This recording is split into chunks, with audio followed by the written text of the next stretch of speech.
Au niveau abdominal, au niveau périnéal, Non, il n'y a plus rien. il n'y a plus rien du tout. Il n'y a pas Il y a de... juste des petites douleurs dues à la reprise de l'activité, ce qui est normal. Par activité, comprenez sport adapté.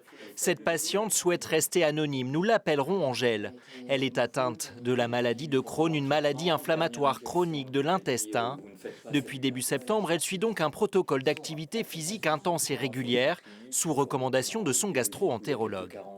Ça permet de diminuer l'inflammation d'environ 30% au niveau intestinal. Donc finalement, maintenant on parle d'ailleurs de sporticament, finalement le sport et la mise en place d'une activité physique de forte intensité, c'est pratiquement aussi efficace que la mise en route d'un traitement médical.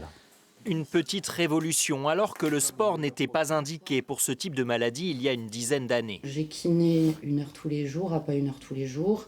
Diététicienne, psychomotricienne, psychologue 1 fois par semaine. Mais le changement dans l'approche de ces maladies digestives est aussi dans le fait qu'elle est désormais davantage pluridisciplinaire. Avec la psychomotricienne, on apprend à gérer notre stress, on lâche prise. Et ça nous aide aussi parce que le stress crée l'inflammation, ça joue dans la maladie.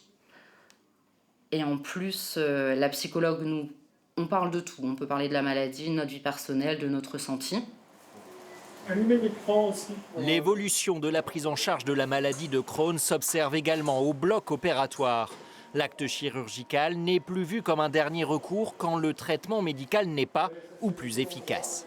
On a des données qui disent qu'il faut peut-être proposer la chirurgie précocement dans l'histoire clinique.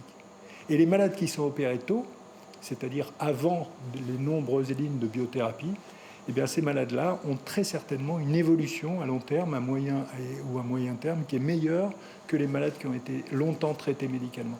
Des progrès récents permis par une collaboration accrue entre gastro-entérologues et chirurgiens au CHU de Lille, centre pionnier dans le traitement des maladies inflammatoires chroniques de l'intestin.